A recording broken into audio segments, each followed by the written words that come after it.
computer. Amazing. All right. So we began recording now. And as I just mentioned, I would like to pay my respects to the people of the Gadigal Nation, of the Eora Nation, rather, and to acknowledge that wherever we are on this continent, we are living, breathing, raising our families and working on the unceded territories of the First Nations people of this continent. So please do say hi to each other. Tell us whose country you're calling in from today. If you do know, if you don't, now's a good time to check. Today, I've traveled between two different countries. I've come from the land, the country of the Arabakal people up where we call Newcastle. And now we are on the land of the Gadigal here of the Eora Nation. We were this close to not being able to have a session tonight. I've been car sick, I've been train sick, I've been homesick, I've been hungry. And had it not been for Sophie helping me with the slides this afternoon, we wouldn't have a slide deck to be working with tonight. So please put your digital hands together or your physical hands together for Sophie for helping me put the slides together tonight. It's a really important issue, and I didn't want to cancel it tonight, but we have been in travel and transit a lot this last week. We had some meetings with the senior executive team of the University of Newcastle yesterday. I had some meetings with the University of Technology Sydney today. Some really exciting things coming up that we can announce later on. I can't tell you much more tonight. But yeah, very exciting to see so much change happening around the country and around the world, and universities putting their full weight behind this type of change.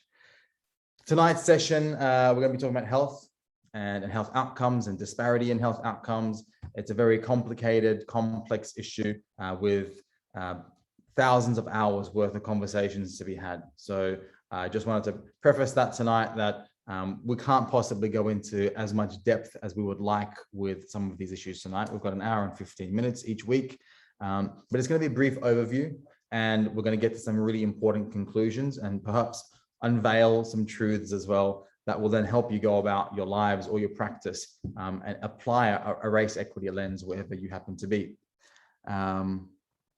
So I think we've just about got the crowd we're going to get tonight.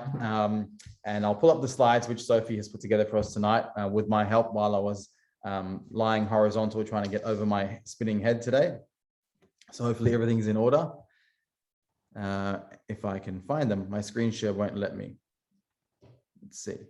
We've got some polls tonight. I'm going to rely on your responses to some of these polls to help keep the conversation going.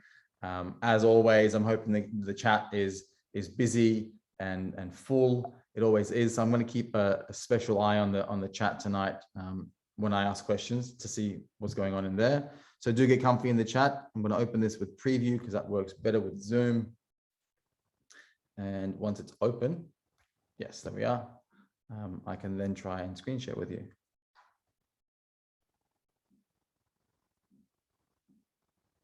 There we are. All good? Great. All right, I'm going to open up my chat function so I can see it here. It's not in the way for you, hopefully. Minimize that. So we will touch briefly on economics, but obviously, as I said, mostly on race and racial diversity and its outcomes in the health system, and hopefully just slightly increase our system's awareness of health disparities in society. And we are building on some of the previous learnings. As you can already tell, those of you who have been here for a number of weeks, we build on certain concepts each week. So being that we are now in week 7, we will touch on some of the things we've already discussed in previous sessions. If tonight is your first time here, hands up or send us a hello or a comment. If tonight is your first night, that's totally fine. It's not too complex. Thanks, Susan, raised hand there. We do have all of the other sessions recorded. They're available on our website, kindenterprises.co, and you can watch the previous sessions to get a bit of background. If at any point you feel like we haven't kind of like covered some of the foundations, it's back in week 2, 3, 4, or 5 or 6. Got some messages coming through. So yeah, that's us, a systems perspective on health disparity. Again, before we continue any further, I'd like to acknowledge that wherever we are on this continent, we are on the land of the Aboriginal and Torres Strait Islander people who have not ceded their sovereignty of their countries and their nations. And as we mention every week, this continent we now call Australia is the home to several hundred other nations with their own unique cultures, traditions, languages, and we need to keep that as, in our minds as well, and not speak of Indigenous Australians as a homogenous group, though there are some shared experiences. So I like to show this map at the beginning of every session we do, because we can't really, thanks Turkan for the link there. That's the link to the website where this image comes from.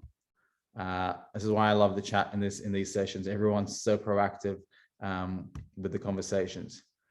A quote that I shared with you last week, I believe. Well, we had a break, I think, last week, but a quote from the Baha'i writings, which is the faith that I was raised in, and the reason why I ended up as a refugee on these lands. It says, "Be anxiously concerned with the needs of the age you live in, and center your deliberations on its exigencies and requirements." And I feel like that's exactly what we're doing tonight. We are concerned with the needs of the age we're living in. And here tonight, even though my voice is the one you're hearing, we are in a conversation and we are deliberating on the requirements of the day in which we live. And part of those needs are racial equity in the healthcare system. To start with, I am going to start a poll, hopefully. If I can bring up the polls while I'm on the screen share, it looks like I can. And I want you to consider and reflect on, do you think that non-white Australians die at a higher rate than white Australians from curable and preventable diseases? Let's see if we can collect any useful data here. I'm not sure why it's not working. Maybe because I'm doing a screen share. I'll stop the share. There we go. Not that poll. We're going to launch.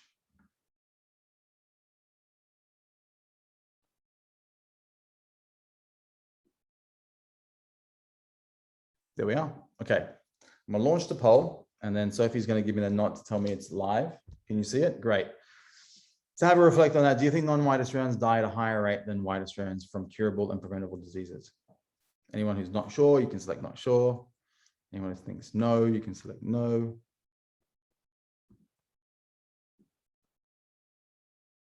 All right. About half of you responding already. One not sure. Most people are pretty certain that, what's this? Someone saying, I can't see the poll. I'm not sure. Why not? Maybe Soph has some thoughts on that. Check the chat function. Carrie says they can't see the poll. Marcus says no poll for me. We've had almost everyone else respond though. So I'm not quite sure. I'm sorry.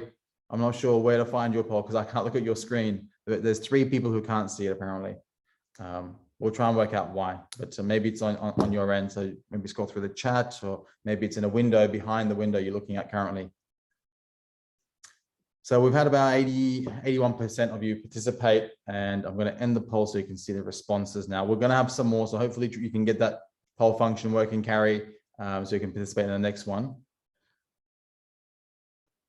Yeah, apparently poll settings are for everyone except for you 3. So we're going to end the poll and show you the results. Let me show those results share for you now. They come up. Share results. Now they should be showing. Great. So 96% of you are pretty confident that we do have a disparity with regards to death from preventable and curable diseases for non-white Australians. This is the unfortunate truth. We do. And we're going to unpack some of that. We're going to go through non-white and white Australians. We're going to go and look at Indigenous health outcomes between non-Indigenous outcomes. We're going to look at culturally and linguistically diverse outcomes. We're going to unpack some of these and understand why we've got to consider different groups more than just, you know, non-Indigenous and Indigenous. You've got to go deeper than that sometimes. So that's the outcome of the first poll. I think I might stop sharing that one. And we'll get back to our slides. I'm going to screen share with you again. This piece of research, literature review, is one that's based on Australia's health outcomes, and it's using that acronym that we discussed in the previous week. I think it was week 6, the CALD acronym, culturally and linguistically diverse Australians, which we know is being euphemistically used to describe non-white Australians, right? And we unpacked a little bit about the shortcomings of that phrase. Even though it is technically correct, there's a hidden power dynamic by referring to only non-white Australians as culturally and linguistically diverse, and not referring to white Australians as anything in particular, and just imagining them to be the invisible everything. So, but that's the language we've got. So that's the language this research paper has used. And they've looked at the literature that is relevant to the Australian health system and found that there was a significant amount of data out there with regards to health disparities. And one of their recommendations obviously was that we need more research in these areas. If anyone would like to find out more, take a quick screenshot. You can search it up on Google Scholar. It's a free research article you can find. I think it was about 19 or 20 or 30 pages. Some of the language that was in that I picked out for you today was the stuff that you're seeing now in front of you. These are all quotes, direct quotes from the data. It said several challenges at various levels were identified to influence access to health services utilization. Some of them were poor cultural competency of providers, challenges at systems and policy levels, multiple structural disadvantages and vulnerabilities, and inadequate systems and services to meet needs of culturally and linguistically diverse populations. These are all parts of the systemic level of racism, which does obviously overlap with the interpersonal levels of racism that we've discussed in previous weeks, that we've unpacked the difference between interpersonal and systemic. This is an example of a crossover of both, because you've got personal, interpersonal racism or lack of cultural awareness or cultural intelligence rather, potential unconscious bias and or overt prejudice being prevalent, as well as structural policy disadvantages and vulnerabilities. We're going to talk about the term vulnerabilities as well. I took a screenshot of an article earlier today about vulnerabilities that I forgot to put into the slide deck. But even the language of vulnerable communities, which has been used a lot in the past couple of years, is on the way out. And there's academic papers written on why that should be so. And I know already from within in the chat, there'll be people who are fully aware of why the language of vulnerable communities is not necessarily helpful. Anyone who knows anything about Kimberly Crenshaw's work and intersectionality will understand why a vulnerable identity is only vulnerable because of systemic issues. Your identity shouldn't be a cause of vulnerability for you. Just because you happen to be of a certain age or a certain race or a certain ethnicity or a certain gender, that doesn't inherently make you vulnerable, right? It's a systemic inequity that causes a person's identity to become a vulnerability. And that's what we're talking about. Last week, we were talking about language and the use of language and how sometimes we can hide systemic inequities behind language so we don't have to address the systemic inequities. The vulnerabilities language is part of that language.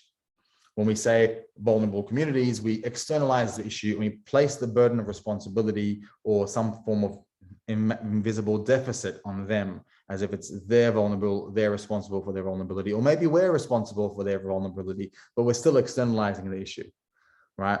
A person's identity, like I said, their sexuality, their gender, their race, their religion should not be the cause of a vulnerability. It's just an identity variability. So that's this language kind of tussle between acknowledging systemic issues as opposed to externalizing them. What else did this research paper tell us? Well, this is a slide from previous week. Racial inequity exists as an outcome of a complex system of interrelated and interconnected functions, mechanisms, institutions, policies, and histories, right? So drawing back to our systems thinking lessons from previous sessions, that's exactly what this slide was talking about. These are all systemic, interconnected issues that then cause undesirable outcomes. Sound is breaking up for some people, and it's coming in and out for me most of the time. Okay, what we might do is, if I can get the internet dongle from there and just bring it up to maybe the counter here, or maybe open a door. We're using our mobile phones to tether because we're on the road. So we're gonna hopefully fix that sound issue very quickly. If you just grab it out of the charger, place it on the edge of the couch and open that back door, we should be fine. It's fine again now. Reception's not too good for some people, great. So yeah, put that there and we open up that door. Sometimes when the phone is in charge, it doesn't send Wi-Fi as well. It's okay now from someone. Great, thank you. We'll see how we go. I'll talk a bit slower, so if it does cut out, you don't miss too many words. So coming back to you in the chat, what are some of the interconnected issues, areas, themes that might impact health outcomes outside of the obvious. All right, I want to hear from you all. If we're talking about health outcomes as an outcome of a interrelated, complex set of issues, let's discuss what some of those things might be. What are some of the outside of healthcare itself, or within, if you like, some of the systems, influences, mechanisms, pulleys, prejudice? Yes, that could exist on any level of the healthcare system. Sport, right? We discussed how sport and how it's covered in the media, and racism in sport impacts media, media impacts the school student impacts stress levels, mental health. Very long but interrelated issues. Education, thank you. Health definers and who defines controls, literacy levels, right? Education on multiple levels, right? Education could be on the education of a level of a certain community, or it could be the academic research available to us for healthcare. Intergenerational culture shame, assumptions about family, hiring practices, employment opportunities, so much, right? Great. Law, thank you. Access, physical access, right? Physical ability to be able to access services, right? Social determinants of health. Yes, there are some social determinants. Gender and race are social constructs that also determine health outcomes. Finance, right? So let's talk about a really long string of things. Unconscious bias impacting employment or employment opportunity, right? We've discussed unconscious bias impacting what kind of jobs we can get, right? And how many more times a person of color or with a person with a complex name has to apply to even get an interview, right? So there's that. That's employment unconscious bias. But then that impacts health levels, right? That impacts health levels because it impacts your income level, and your income level impacts your wealth level. And then your wealth level determines how much spare money you have to take preventative measures early on and to save yourself long-term health issues and outcomes. So you see how unconscious bias, employment opportunities impacts income, impacts wealth, incomes access to or early intervention in preventative healthcare, then impacts long-term health outcomes. So all of these things that you've mentioned, incarceration rates, legal system, film and screen, sports, law, all of these things are interrelated, interconnected issues. And I just wanted to refresh our memories because I know these are things we've discussed in previous sessions, and I wanted to get your thoughts on this stuff. I'm sorry if I miss anything in the chat because it goes so fast sometimes. Digital literacy, thank you.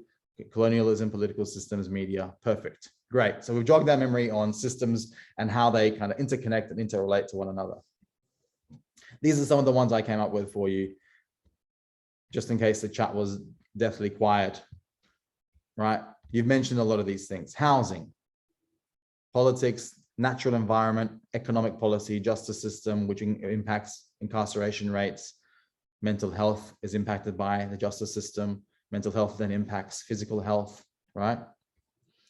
What about natural environment? I'm not sure if I've already seen anything in the chat go past before, but what's a person's natural environment or local area in which they live got to do with health outcomes?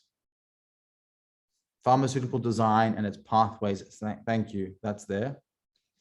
But what about natural environment? So neighborhood environment, where you live. Access, yes. So distance to services. Some of you, by the way, are typing messages to hosts and panelists, and some of you are typing messages to everyone. So I just want to give you a heads up. Sometimes not everyone can see your messages. So if you select the tick box to make sure you're messaging everyone, then everyone else can see it. Right. Health providers. Turkan, you got it again. That's where I was looking for. Pollution, right? Communities of color, generally, in most cities around our planet, in Western societies, will live in lower socioeconomic areas where research has shown time and time again, water quality is lower, air quality is lower, commute distance to work is longer, access to parkland, thank you, Nicholas, is less, right? Number of trees even is less. So all of these are interconnected. Again, income determines where you can live. Where you can live determines the quality of the air and the quality of the water and how far you've got to travel and whether you rely on public transport. And all of these things influence stress, physiological reactions, mental health, impacts health in the long term again, right? So even something as simple as air and water quality is determined by your race and is influenced by your race, your ethnicity, which determines your socioeconomic status in society. It's not across the board. Obviously, some of us in Canberra or Canada can live in relatively well-off cities, and I'm not living in an area with low quality of water or air, but the data shows statistically, culturally and linguistically diverse communities or communities of color live in those areas that then has an outcome on health, right? Now, let's look at some of the health disparities that exist for Aboriginal and Torres Strait Islander Australians in Australia. Now, as you know, when we come into this series of sessions talking about racial inequity, I don't really need to give a trigger warning at the beginning of every session or slide. It's kind of assumed, but sometimes I'm reminded by myself that we are going to look at some statistics and some information that is going to be troubling. So if you wanted to not hear about that because you are all too familiar with it, I totally understand just muting me for the next 5 minutes, because we don't need to constantly re-traumatize ourselves with some of the data and some of the information that we know already full well, because we've got lived experience of it. So with that, these are some of the health disparities that exist from the research that is available to us between Indigenous Australians, First Nations people of this continent, and what the data calls non-Indigenous Australians. And if you are aware of others, or if there's any data that's been updated, please feel free to share that in the chat function as well. Everything under the sun is influenced. 2.9 times more likely to have long-term ear or hearing problems. 2.7 times more likely to experience high levels of psychological distress. 1.7 times, almost twice as likely to have a restrictive long-term health condition. Life expectancy 10 years shorter than non-Indigenous Australians. That's just the beginning of it. When it comes to child health, we know that there's a 2.1 times as likely rate for Aboriginal and Torres Strait Islander children to pass before their 5th birthday, and almost twice as high infant mortality rate. One of the more troubling pieces of information is the fact that infant mortality rates have decreased for the broader population at a greater rate than they have decreased for the First Nations population, which means even while we have got reports and initiatives such as closing the gap, some gaps are actually widening.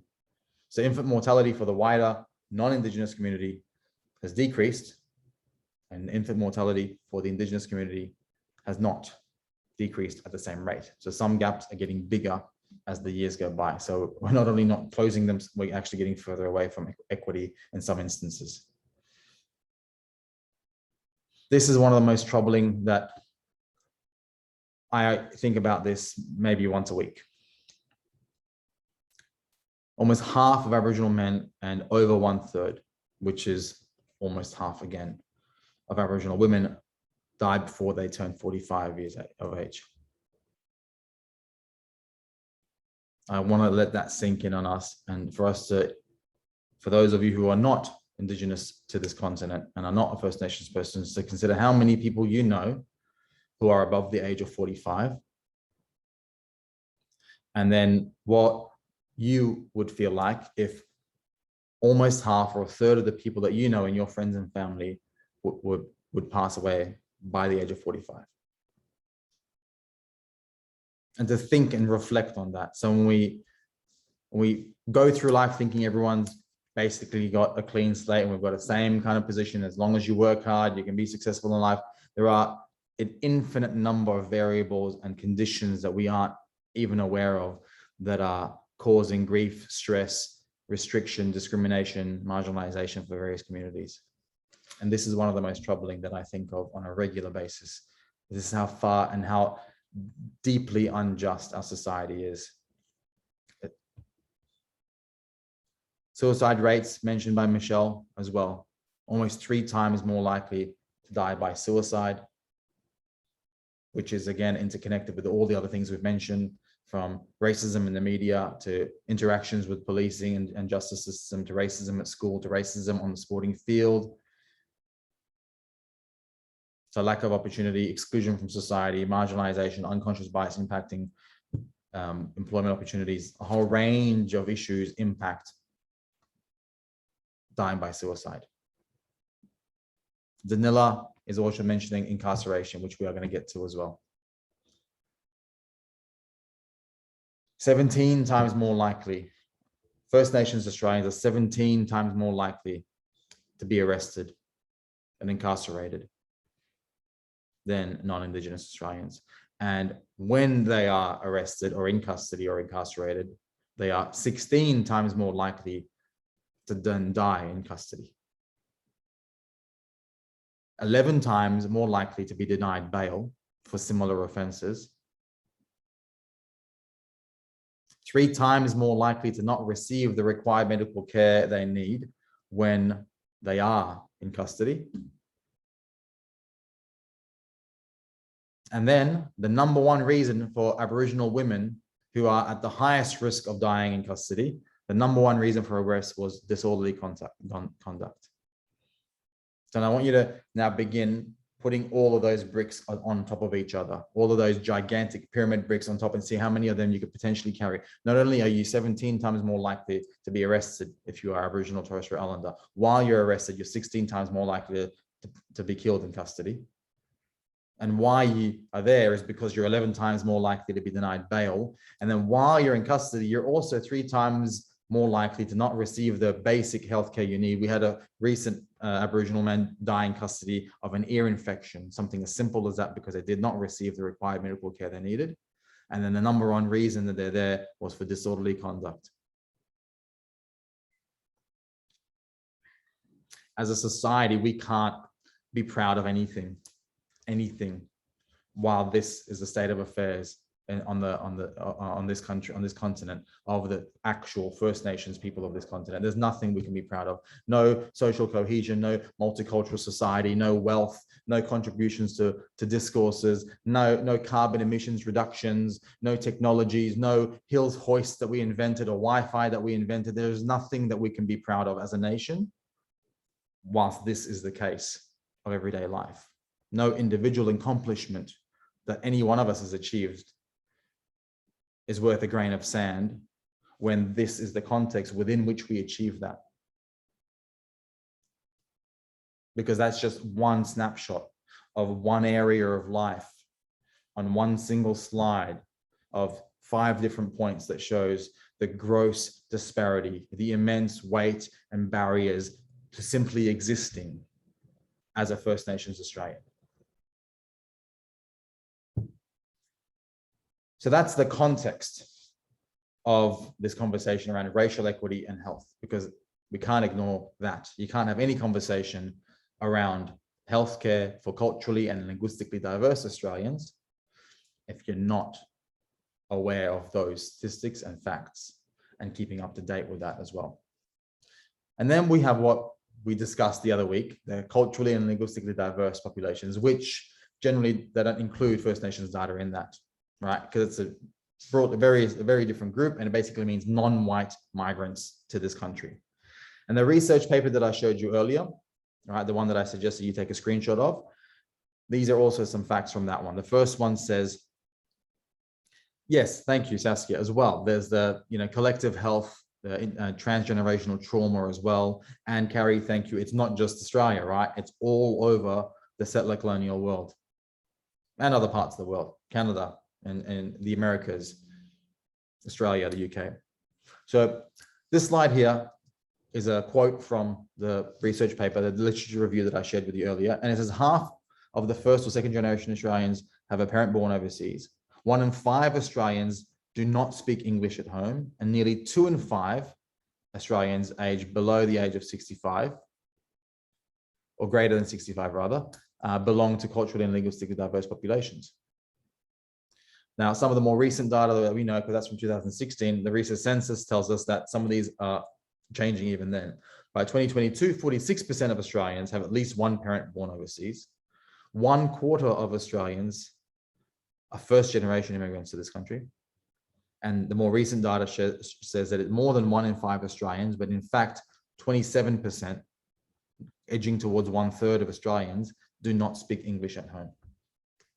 So when we refer to culturally and linguistically diverse communities, that's taking up a significantly larger portion of our population. And by that, we mean, of course, we're aware the euphemism is non-white Australians, right? Also a quotation from that research paper: Australia's migration policy emphasizes regionalizing migration within the country. What does that mean for anyone who's not working in these spaces? People are being sent to regional parts of Australia. The proportion of culturally and linguistically populations living in regional areas is increasing. Quick question without an actual poll. Thanks for all the links as well, Torkan. Who feels just intuitively, let's say we don't have any data on this, but we do. What is the likelihood that a recently arrived migrant to this continent that is not English speaking would receive a higher level of racism and or prejudice in a regional part of Australia than in a metropolitan part of Australia? Any thoughts on that? I know there are some areas that are wonderful success stories, right? We might have some great, diverse, cohesive communities in the world, in the country, but absolutely huge thumbs up immediately.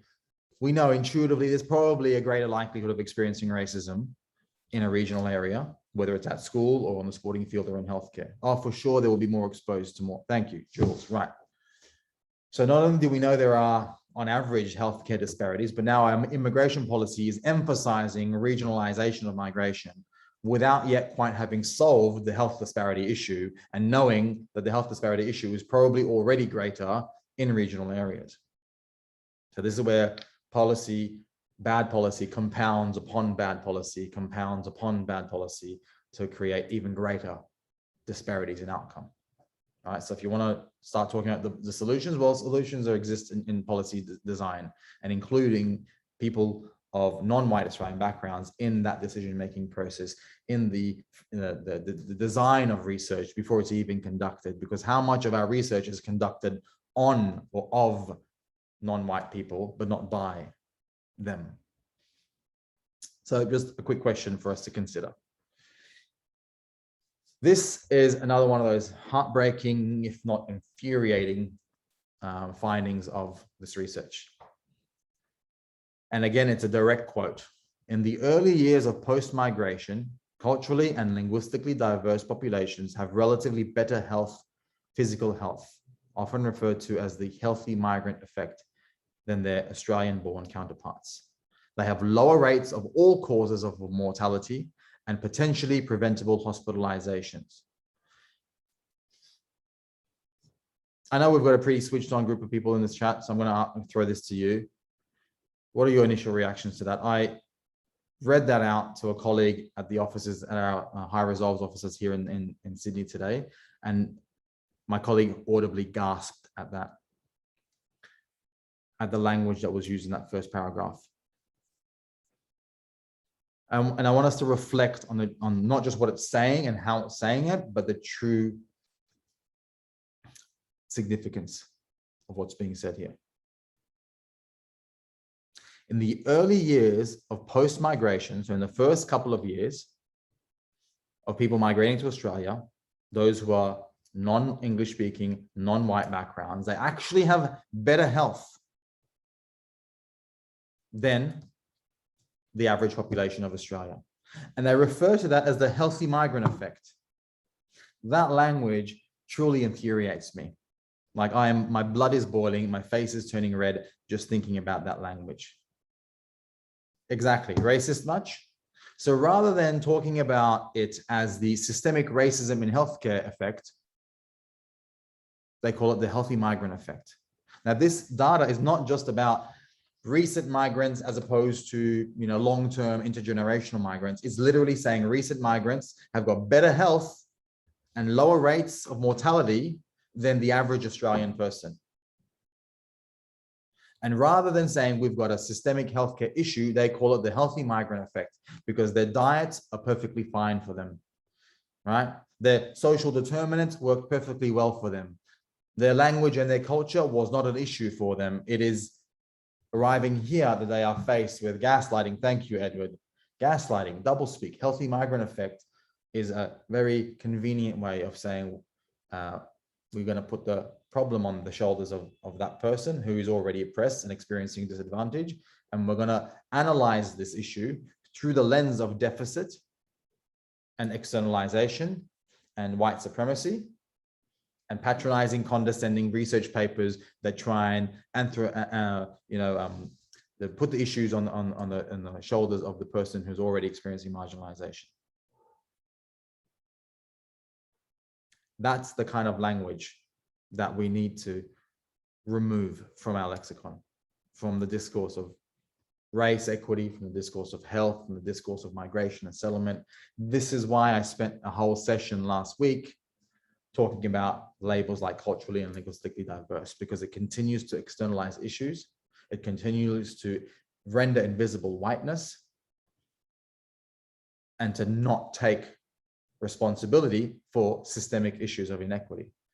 Again, I'm going to repeat the words of Kimberly Kenshaw, the academic behind critical race theory, one of the academics behind critical race theory, and the academic behind intersectionality theory, who says your identity should not be the cause of a vulnerability. It's simply your identity.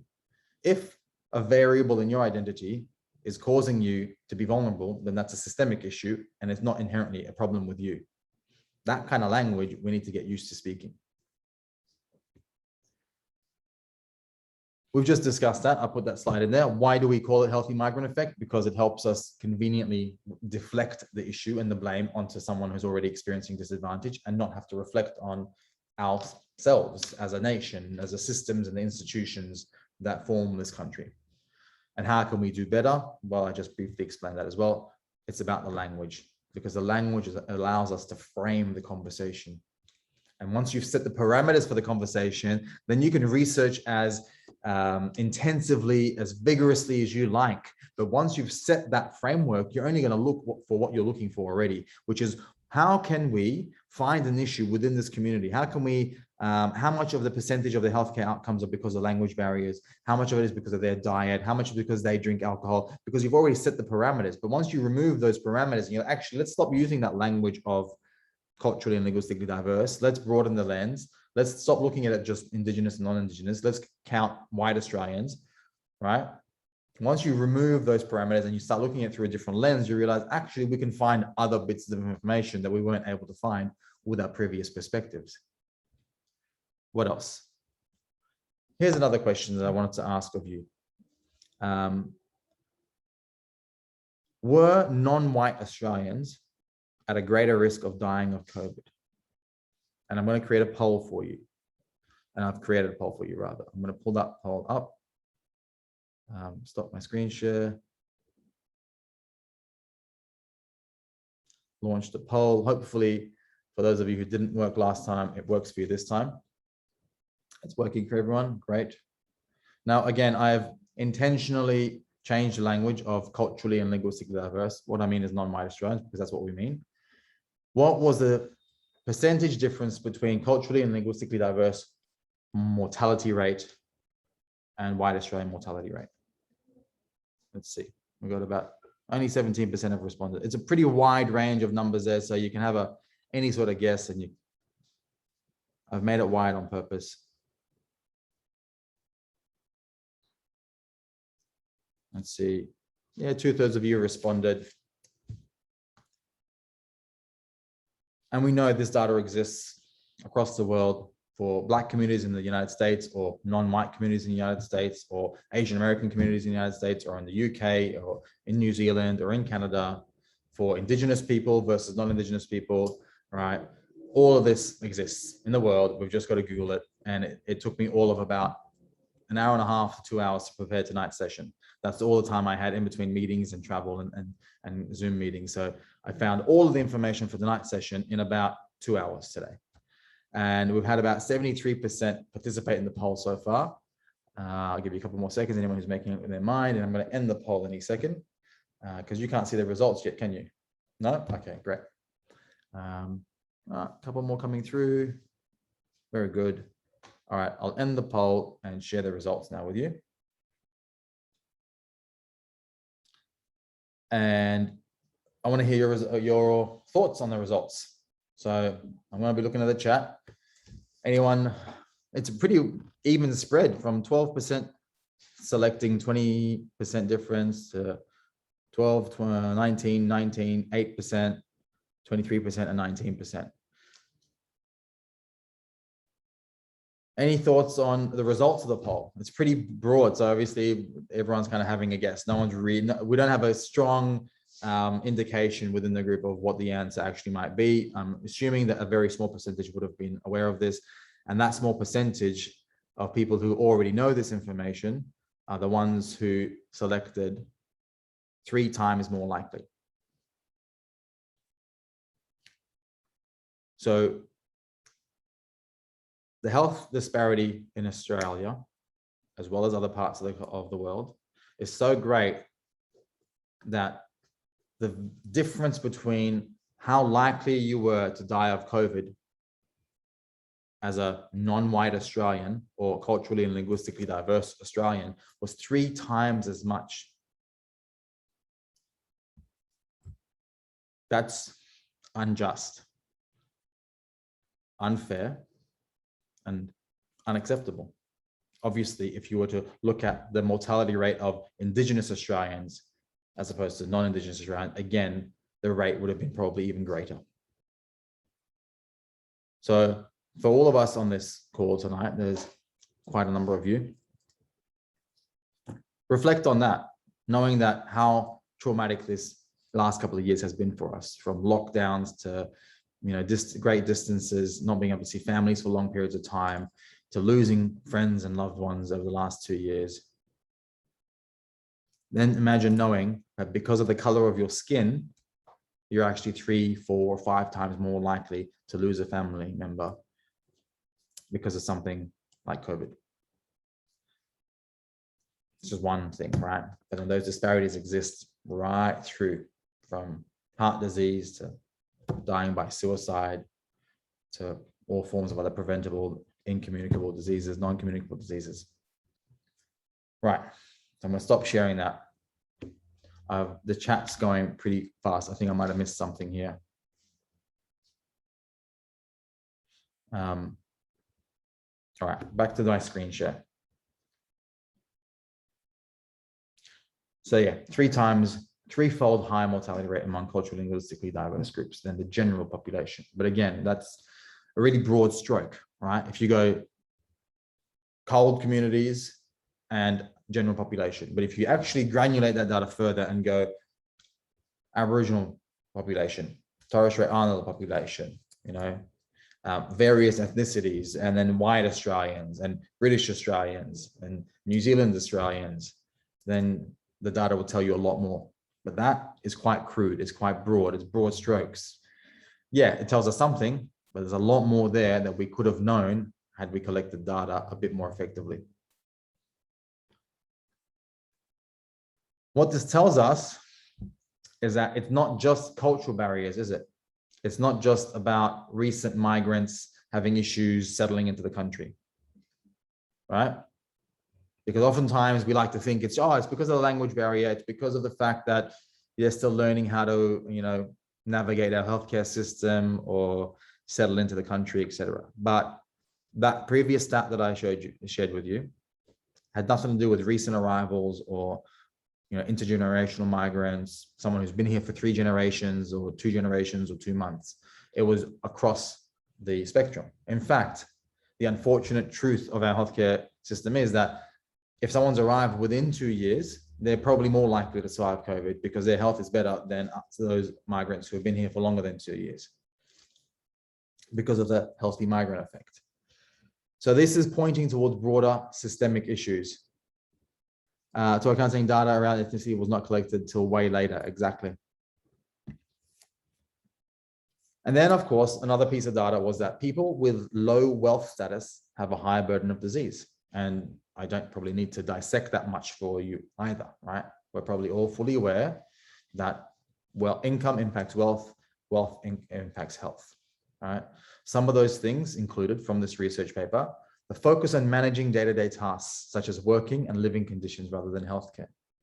So there's the additional stresses of commuting long distances on average, or working longer hours on average, or not having senior executive positions as regularly on average, right? Managing day-to-day tasks and working longer hours and poorer living conditions is also an outcome of systemic racism, which then has outcomes in healthcare as well. And the data shows this can be exacerbated by fewer employment opportunities. So engineers, doctors, and lawyers who have to drive a cab for Uber for a fraction of what they should be getting paid, that obviously is going to have health outcomes. So the more and more we talk about these things, every week we build on. Last week we realized how interconnected all of this is, and how that we can't actually walk through the spider web of systemic racial inequity without touching and pulling on every single string within that spider web. Unconscious bias in the workplace has an outcome on suicide rates, right? Lack of representation in the media or lack of representation in senior leadership on executive positions of companies has a direct outcome on health outcomes. Right? Lack of representation in policy decision-making positions and even in politics has a direct outcome on health, wealth, employment, suicide. So just like a spider web, every single one of those little strings you want to pull on is interconnected to everything else, which begins to show us how exhausting and inescapable racial inequity really is, racism. I can't move to a single position in this planet on this particular continent specifically where I can't see racial inequity or racism systemically, even if it's not interpersonally, it's systemically existing. And even though I might be of a privileged background, I might have had higher education and access to parents who could have supported me when I was financially not as successful, and I might have had dental and healthcare, that doesn't mean that on average, the color of our skin doesn't have an impact on our health, wealth, education, and employment. So it's really important for any one of us here, regardless of the color of our skin, whether we're a recently arrived migrant or a fourth generation Iranian Australian or a white Australian, we all have levels of privilege.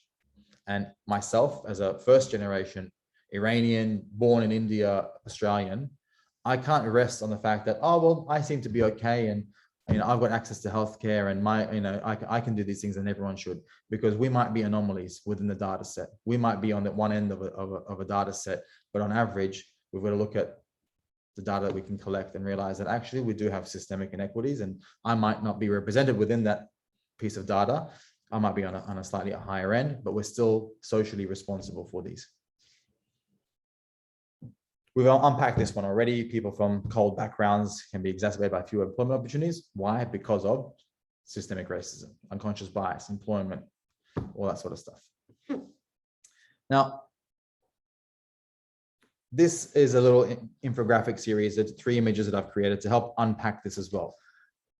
In the first set of data that we shared about the First Nations health disparities, what was not being included in that information, right? We had 2.9 times more likely to die of heart disease. We've got 1.9 times more likely a higher infant mortality rate, 10-year lower life expectancy rate, right?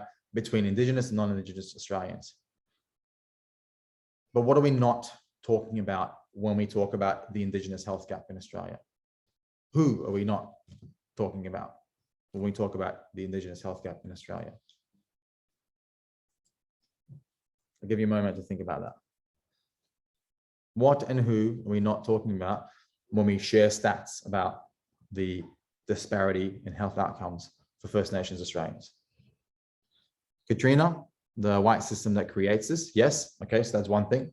Systemic inequities and systemic racism, right?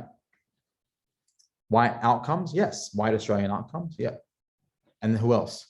So if in that group of non-Indigenous Australians, we've got white Australians, who else do we have in there?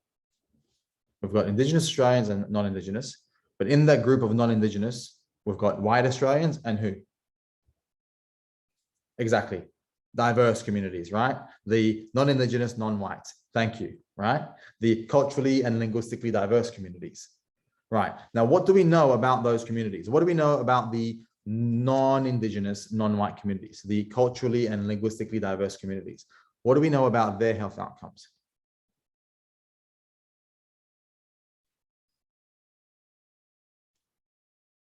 What do we know about their health? We just looked at them, right? We just looked at their health outcomes. What do we know about the health outcomes of non-Indigenous Australians that are non-white? So culturally and linguistically, thank you, Edward. They're lower, right? So culturally and linguistically diverse Australians have lower health outcomes than white Australians. So what would happen? I'm going to go to the next slide. What would happen if we actually considered our data and granulated it further into white Australians, non-white, non-Indigenous Australians, and Indigenous Australians? Thank you, Edward. It skews the data. So all of those stats that we reflect on when it comes to First Nations health outcomes disparities are actually the disparity, the gap between Aboriginal and Torres Strait Islander Australians and non-Indigenous Australians is being dragged down, right? Because we've got in the middle the culturally and linguistically diverse communities who also have lower outcomes. So that's lowering the average, it's skewing it back down. If we actually broke up the data into white Australians and Indigenous Australians, those health gaps would be significantly higher because we are lowering the average by bunching together diverse communities into non-Indigenous. But the minute you start granulating your data further along the lines of ethnicity, and you calculate white identifying Australians, whether they come from British background, American background, New Zealand background, doesn't matter. Then you realize that actually we've got a significantly greater problem than we thought we had. And actually infant mortality between Indigenous Australians and white Australians might not be 1.9, might actually be 3 or 4 or 5.9 times more likely. And again, how do we solve these issues? We need to have non-white Australians in positions of influence and decision-making processes to be able to have these obvious conversations to people who keep considering how to fix things from this paternalistic, patronizing, condescending, colonialist perspective of a deficit model. Because our voices are not represented in these decision-making processes. The language we've got continue to hide whiteness and render it invisible. It continues to externalize issues. So the more representation we have of people who look like some of you in this chat function and look like me in these processes, the better our data collection, the better our outcomes, right? The better our knowledge and our systems thinking abilities. Because something as simple as not granulating this data causes a complete skew of the data that we've got. Exactly, Saskia, thank you. So the average life expectancy between Indigenous Australians and white Australians is not 10 years. It'll be much higher, probably 20 years, because we've already got a health gap between non-white, non-Indigenous Australians and white Australians, which is bringing the data down and skewing the data average down. And if you let go of that weight, all of a sudden white Australians have a much higher life expectancy. Why? Because of health and wealth being interrelated. Access to healthcare, access to aged care, for example, the wealth to do late stage life operations, you know, the opportunity for, say, a grandfather to get a knee surgery, you know, in his 50s or 60s or 70s because they can afford it, but mine couldn't. And now he's too old to get it. And his life quality is diminishing because none of us in the family had the money to pay for a $25,000 surgery to repair both of his knees.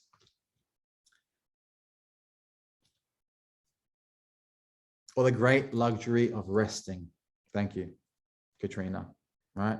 Working longer hours for generally less pay, commuting longer distances, and having the opportunity to take time off or to know that you've got intergenerational wealth to help you if you needed to take a break and not work for 3 months or 2 months. Right, and these are the slides that kind of help highlight that disparity. Now, another quick question for you on the poll. How are we going for time, by the way? Oh, wow, it's already 8:30. Okay, we've got a lot to go through. So we might be here for 15 minutes longer than we're scheduled to. We'll see how we go. Or being able to retire. Thank you, Katrina. Right. So another poll for you. I'm going to stop the screen share. And I'm going to host this other poll. Female health outcomes. Right. Do you think women are less likely to die when being operated on by a female surgeon? Go. Poll is live.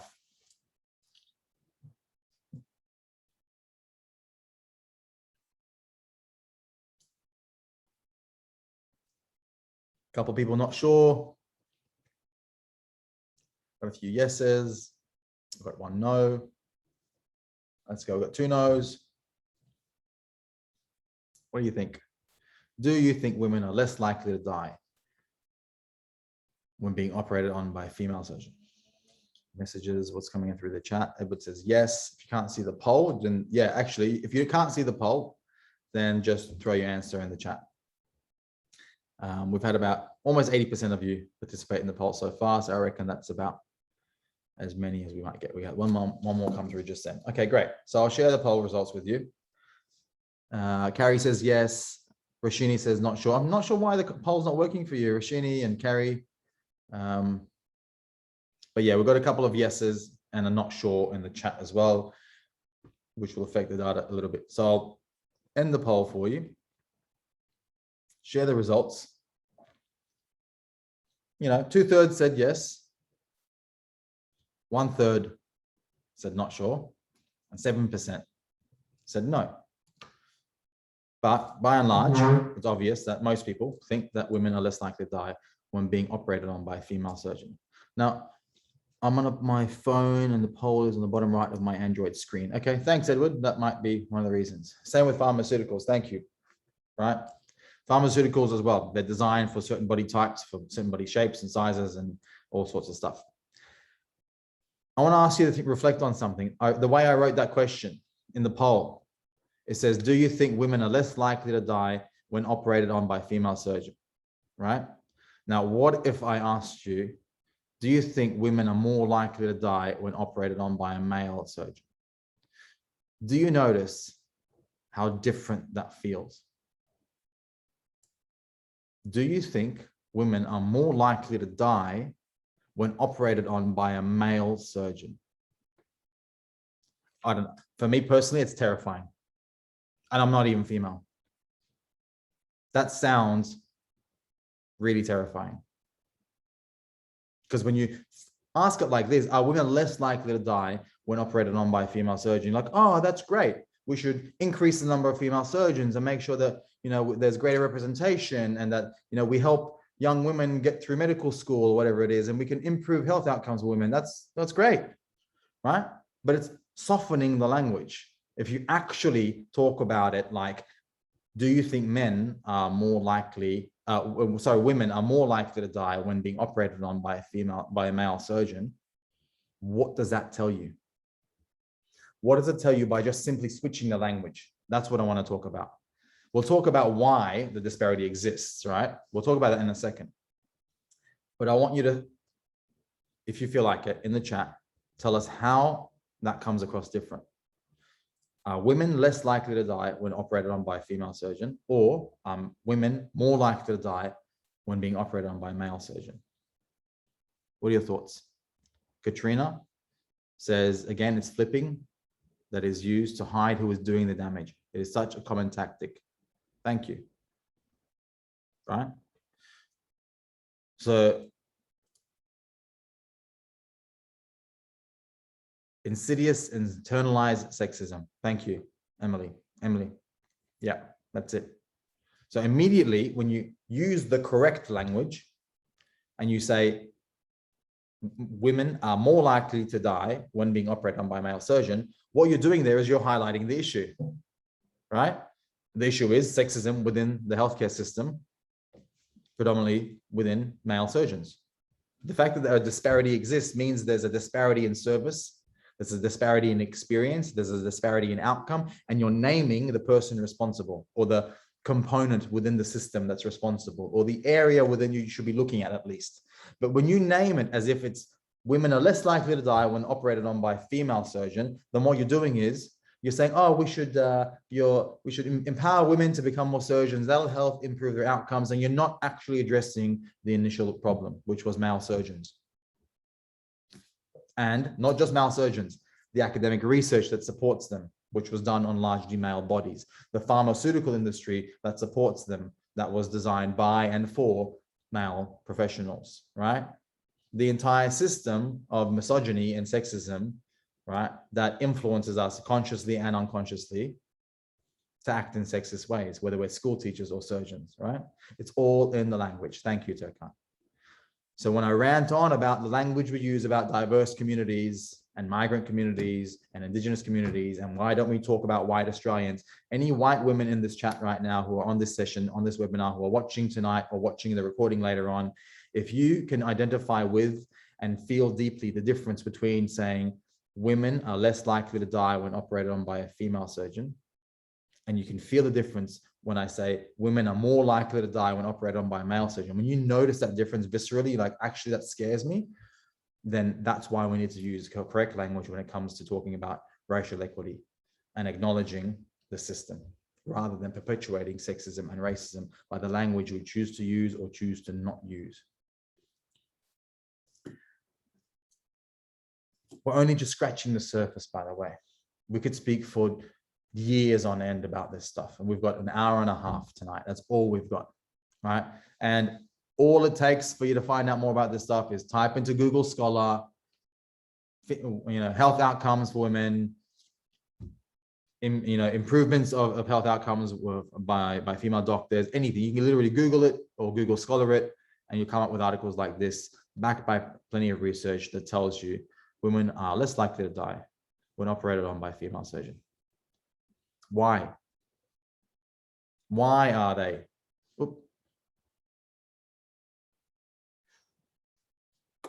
Why are women less likely to die when being operated on by a female surgeon? What are your thoughts on that? I don't have a poll for this one. Let's hear this. Unconscious gender bias? Yes. Listening skills, right? Because men aren't in the equation. Oh, that went to host and panelists, by the way, mate. So just flick that over to everyone so everyone can see your thoughts if you'd like. Communication skills, listening skills, right? Any other thoughts?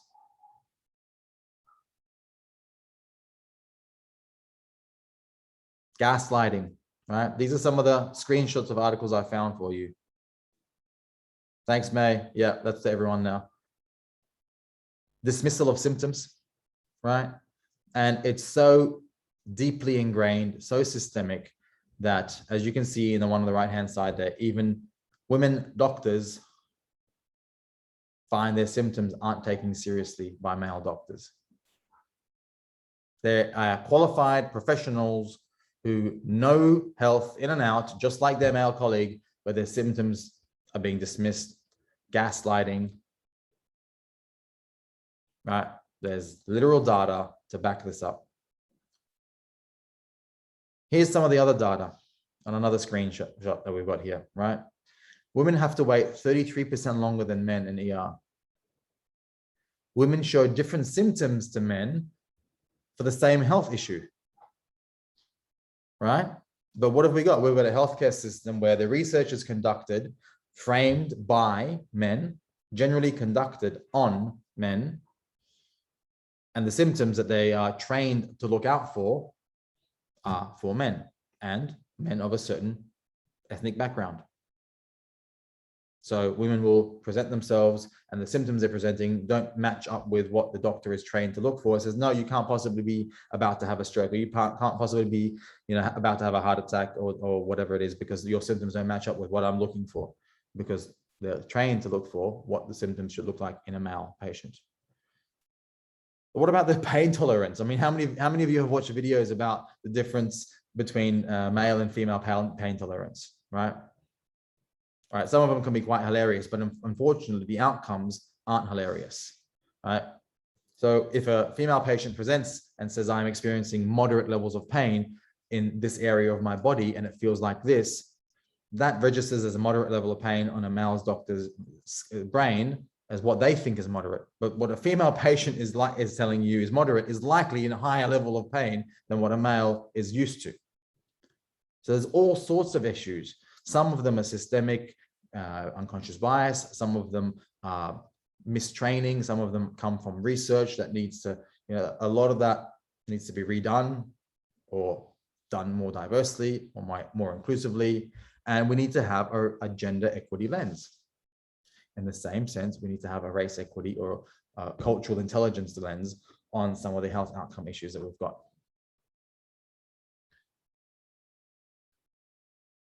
What else? Are non-white patients more likely to die or have negative health outcomes than white patients? We've done that poll already. You've answered that question already, right?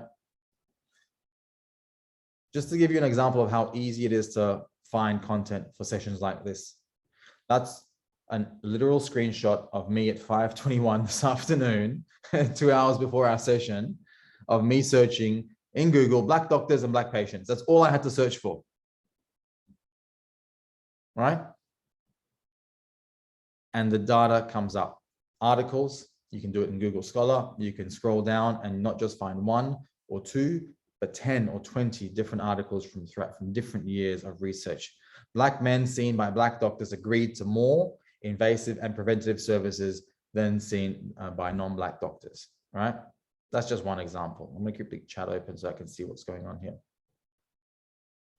Minority patients benefit from having minority doctors. Why? The study found that Black doctors were more inclined to write detailed notes about their Black patients.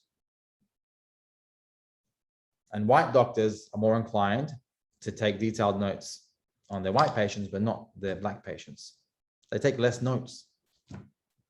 Something as simple as that. Something as potentially unconscious as that. Minority groups experience different health outcomes because of a whole plethora of reasons. I know, right? Thanks, Gary. Minority, the word minority patients. Yeah, we mean non-white, right? Because it's the global majority. It's most of the planet. It's an increasing proportion of our Australian population, but it sounds easier. It's more palatable when we say minority groups. Meanwhile, these so-called minorities make up 47% of the Australian population, plus 3.3% who are Aboriginal or Torres Strait Islander, which means we're about 50% or more non-white. But by using the language of minorities, we continue to reinforce the idea of both white cultural supremacy and white representative supremacy, as when we make up the majority, which is not true. And it kind of justifies some of these issues. Oh, it's a minority issue. It's a minorities communities issue. Meanwhile, the minorities make up the majority. So thanks for highlighting that, Gary. And another one, doctors are more likely to describe Black patients as uncooperative. These were the first 3 articles that came up when I did that Google search at 5:21 this afternoon. So I didn't have to spend hours researching this stuff to find it. You've literally just got to know what you're looking for and you search for it, and there's evidence to find what you need to find. These are some of the other reasons why these health disparities is from various studies that you can find just as easily in Google Scholar. Increased comfort fully disclosing their concerns. So that's a trust issue, right? Between non-white patients and white doctors, for example. Generally, there was a longer consultation time for Black patients when they had a Black doctor, but a shorter consultation time when they had a white doctor. And white doctors had longer conversations or consultations rather with white patients, but shorter consultations with their Black patients. Not only are they having shorter consultations, they're taking less notes during those consultations as well, right? So there's layer upon layer upon layer of inequity, right? Non-white patients are more likely to follow through with their medications when they are seen by a non-white doctor. Again, trust issue, because they feel like they've been seen and heard. Their consultation's been longer. They can see their doctor taking more notes. The trust is there. So they're more likely to actually behave in a different way as well, because they've been treated differently. They'll behave differently, right? They're more likely to agree to invasive measures because there's, again, that trust level there. Decreased levels of bias, a whole range of different things. Uncooperative part is particularly painful to the extent that it dovetails with white fragility and white aggression. Thank you, Katrina. Whole deep conversation about fragility and aggression, right? Where the slightest raised eyebrow from a non-white person or a slight tone of voice that changes is seen as aggressive. In fact, I've been called violent for speaking no louder than my current voice, but because my tone was slightly condescending maybe or sarcastic, I was called aggressive, right? So what is perceived as aggressive, right? I was on a train earlier today between the land of the Arabakal people to the land of the Gadigal people, 3-hour bus train ride. And on that train ride, there was a couple of white Australian youth up the front, screaming, laughing, playing loud music, yelling on their phones, cursing, profanities on phone calls to other people, and not allowing Sophie and I to do our work in peace. And we didn't say anything. We didn't really do anything. We put up with it and we just kind of looked at each other. But we were both fully aware that had that even a fraction of that level of disturbance been a group of Aboriginal teenagers or Lebanese Australian teenagers, then I doubt that the other passengers in that carriage would have put up with it for as long as that train ride was. And they were there for a good solid hour and something minute, an hour and a half, 30 minutes of that train ride. So it's what we consider as violence and aggression is also varies simply because of the color of someone's skin. And that is what's heartbreaking for me. I don't want those two kids to, be incarcerated or arrested, you know what I mean? Because no one deserves to be arrested for playing loud music and using the F word on a train. That's something you just caution someone, please don't. And that's exactly what they got. When the ticket inspector came through, I mentioned something like, hey, is there any rules about noise? He says, yes, there's a quiet carriage back there if you want to go back there. That's the answer that I got. There's a quiet carriage back there. Go back there. And then he walked up and he gave them a caution and said, guys, just keep it down a bit, which is what you'd like. But unfortunately, certain other people don't get afforded the same courtesy of saying, can you please keep it down, boys? You're disturbing other passengers. I've told them to go to the quiet carriage, by the way. So I don't want to ruffle your feathers. I told them to piss off. But if you could keep it down for me, that'd be great. Now, if that was an Aboriginal group of teenagers, that would not have been the same treatment. I can almost guarantee it because the data exists to prove what we're talking about. Who knows about this? I'm going to stop the screen share. So anyone who's already knows about it would have already known about it. Anyone who doesn't wouldn't have seen what I'm talking about. What are some of the other things that we haven't already discussed, areas which cause health disparities for non-white populations in settler colonial societies? What else? We've talked about pharmaceutical industry, which is connected to the research and academia, which is influenced by certain people. We've talked about the capacities and cultural competencies or sexism within the healthcare professionals, right? There's spirituality, right? What else? There's something else I'm looking for specifically, and I'm wondering, industrial prison complex is a part of it. Yep. Geography and labor is a part of it, where you happen to live, how much work you have to do, how much pay you get for the work you do, the type of work you have to do, right? I'm going to share something with you that's particularly heartbreaking with the screen share that I'm going to bring back up for you. Let me see if anyone else has got it. Oh, are you going to talk about the oxygen monitors? Thank you, Carrie. This oxygen detecting devices that we have spent hundreds of millions potentially developing and producing and sending to hospitals all over the world, billions of dollars spent on technology, were actually designed by and for white people. The inventors were white. The academics were white. The subjects that the machinery was tested on were white. The patients that did the trials on before they rolled them out across hospitals everywhere were white. The test subjects that got paid to have things tested on them were white. And then you end up with an oxygen detecting device that doesn't actually read correctly if you've got a different color of skin, because that's how it actually works. Some sort of laser technology that can tell how oxygenated your blood is without being invasive. And that equipment wasn't designed to accurately measure the levels of oxygen in the bloodstream of non-white populations, which then meant more people died from COVID and other diseases because the doctor didn't actually have an accurate reading. And even though the oxygen levels were dangerously low, the machinery wasn't properly detecting it and wasn't working properly.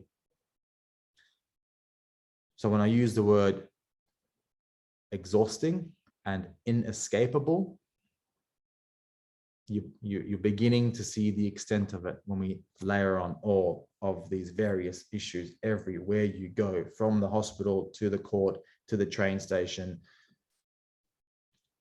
Unbelievable is exactly what it is. All right. So exactly right, Katrina, right? By white people, for white people. And we don't want to put white people out of work. It's just that what we are doing, whether it's academic research, whether it's service delivery, whether it's development of technology, needs to account that there are other people on this planet who aren't light-skinned. That's it. Like, just account for that.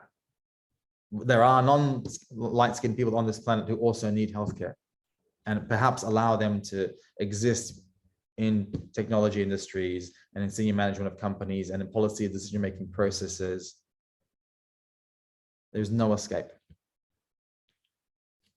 Some easy, and again, these are all screenshots from like 6 p.m. this afternoon, as quickly as we could get some slides together for you. Unsafe water more common in communities of color, right? Air pollution higher in communities of color, right? When there are issues with air or water, they are more often fixed faster if they are lower socioeconomic white populations than if they are communities of color. The commutes, when I say people of color have to travel longer for work, I mean it. The data exists. I might not, and maybe my auntie or my uncle might not, or maybe my parents might not. In fact, they do. My parents have to drive an hour to get to work. Some people might not, but on average, around the planet, people of color, because of the color of their skin and a whole bunch of other influences, unconscious bias, employment, income, wealth, intergenerational trauma, intergenerational wealth, have to travel longer to work. It's absurd, but they do. We spend more time on public transport because of the color of our skin. When you break it down to that, some people spend more time on public transport because of the color of their skin. The true absurdity of racial inequity begins to dawn on us. Wealth inequities in healthcare. Again, going back to the disparity we discussed tonight earlier about when we talk about the Indigenous and non-Indigenous health gap, we are clumping into that non-Indigenous group, the culturally and linguistically diverse people, which is bringing the data, skewing the data down, right? So if you separate the culturally and linguistically diverse population from the non-white population to the Indigenous population, it's actually a much broader, wider range of information that you get. The same when we consider the wealth gaps. We have the gender wealth gap that we consider all the time, but we never talk about the fact that actually the racial wealth gap, the racial income gap, the pay gap, the wage gap, that there's so much conversation around for women to close it, close the wage gap, close the wage gap, close the wage gap. It's significantly higher for men of color and men and white men than it is for white women and white men.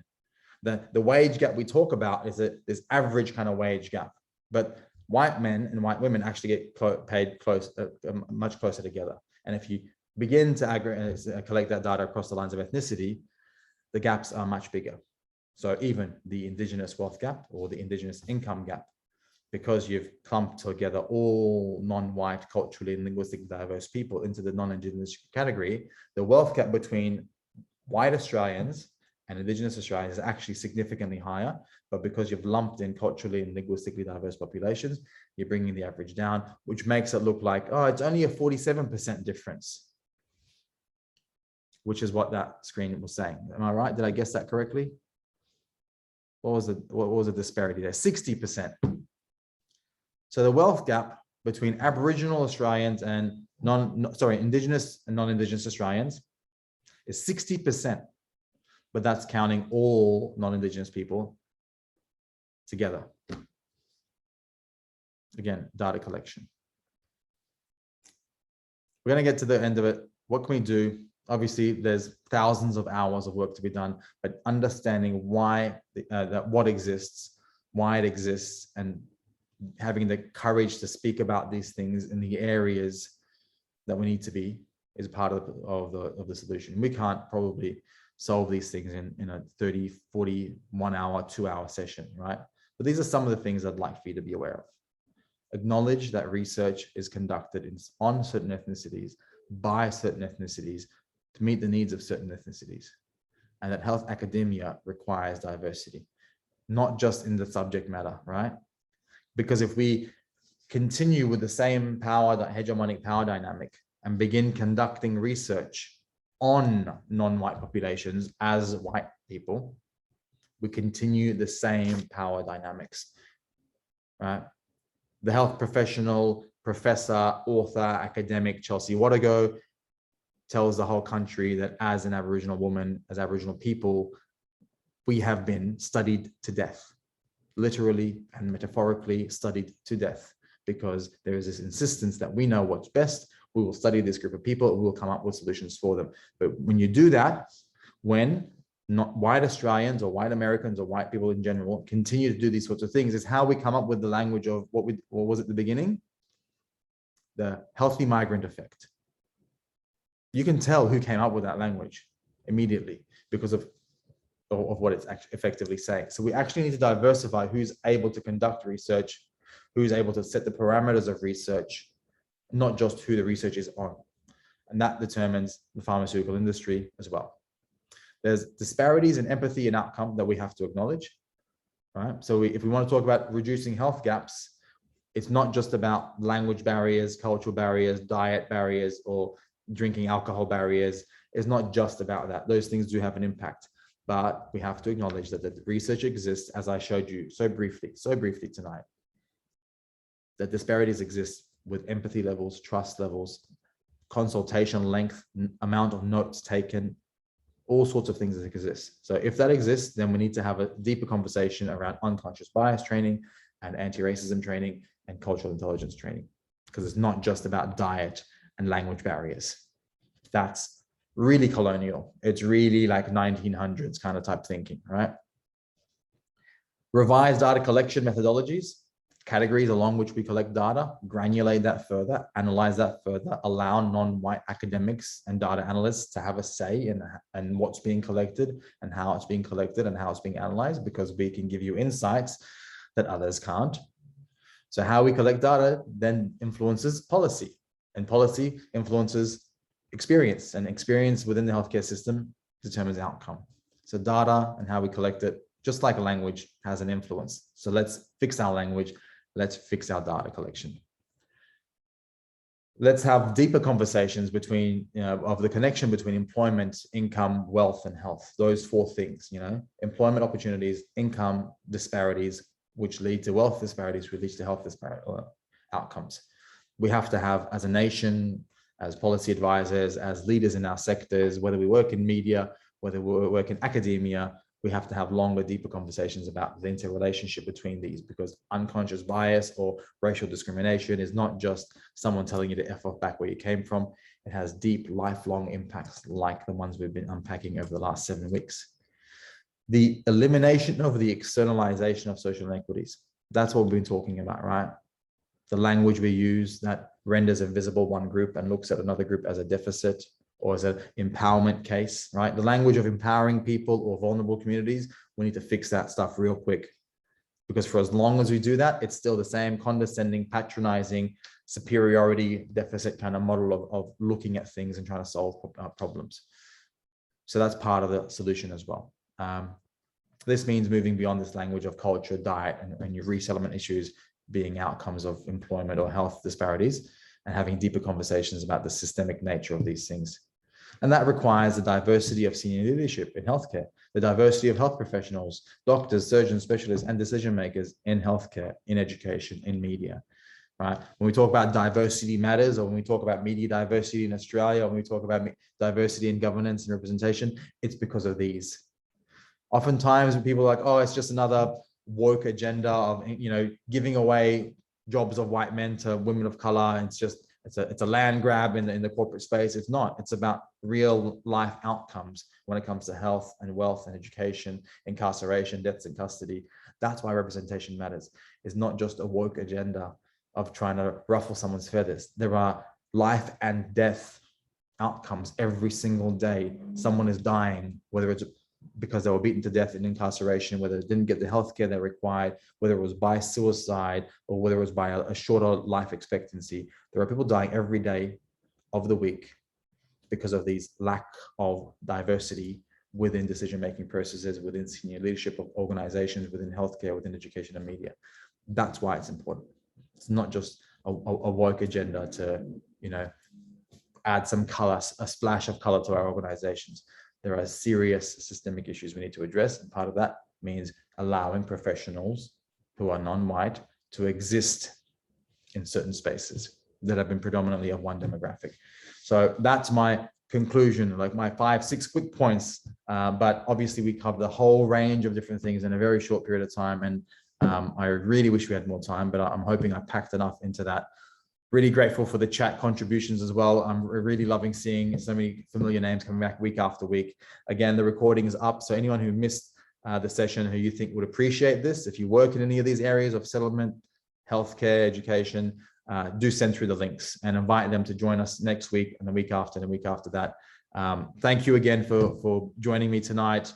I will be back in Lutruwita on the land of the Palawa next week.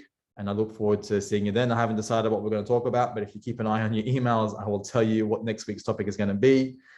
Really appreciate you being here. I love the resilience and the patience and the engagement you all bring to each session each week. It's an absolute honor and privilege to share this evening with you every week. Thank you, everyone. Just giving you a moment to say your goodbyes, and I'll stop the recording now, so that the people viewing from home don't have to watch me look at the screen for no reason. Thanks for watching the recordings. If you're watching the recording, bye for now.